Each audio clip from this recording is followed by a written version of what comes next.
Hi all, Kyber1 here with Pathfinder Volume 1 Dark Waters Rising review.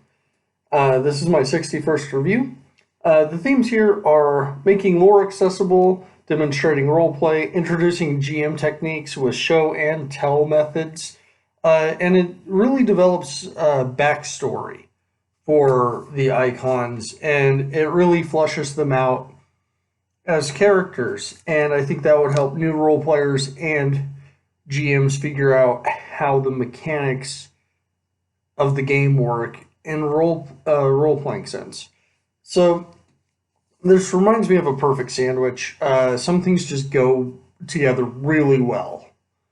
My big complaint is it's going to be hard to run this material for gamers if they've read this because you're going to have to substitute some ideas to avoid the player spoiling it for themselves if they're into Pathfinder. Because the comic book comes with some encounters and stuff.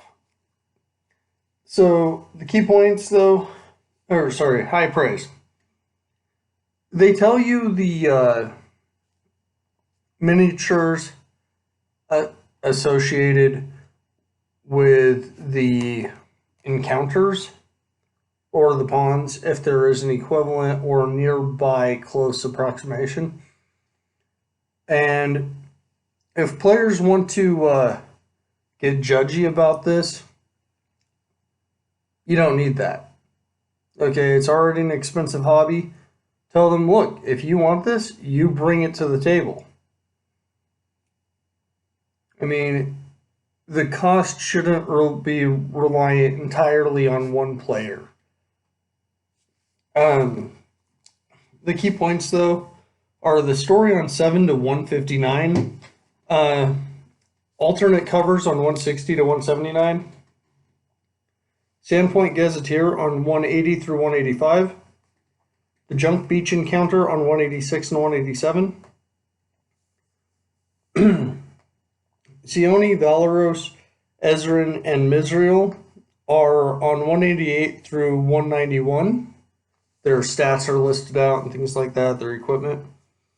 Shanks Wood on 192 to 193. Shanks Shack Encounter on 194 through 195. Harsk and Kira are on 196 and 197 respectively. Popper's Grave on 198 through 201.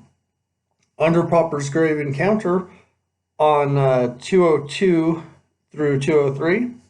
The Mosswood Gazetteer on 204 through 205. The Spider Stones Encounter on 206 through 207. Linny and Dragami on 208 and 209. Dragami is Linny's animal companion. The Waters of Lamatsu is a magical item, and it's got some lore and some in-game stats on 210 and 211. The Blood Fang Goblins Encounter on 212 through 215. History of the Lost Coast on 216 and 217. Issandra's Shrine Encounter on 218 through 221. And the pros here are, of course, you get all 6 main character stats. There are 6 encounters. The cons, though, is there's inconsistent art in the story to show kind of the exaggerated jawline of Valeros as he's screaming. Do I recommend this? Wow.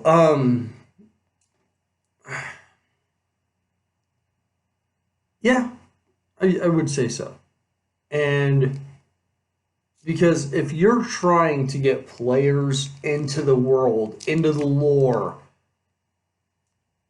do you tell them they have to read an entire lore book or whatever? No, this is a lore book. But it's so fun and it's hard to put down. You do want more of it. Let me show you some art. Spoilers. Like, just, oh, so many good GM techniques as the narrative. And that's what GM techniques are, if done properly. In most games, yeah. All right. So, once again, though, this is going to be pretty hard to run straight if any of your players have had the comic books or this book. And I would change things up. I would rearrange them. I would do substitutions. I would do additions. I would do subtractions. Just modify what's in here if you intend for people to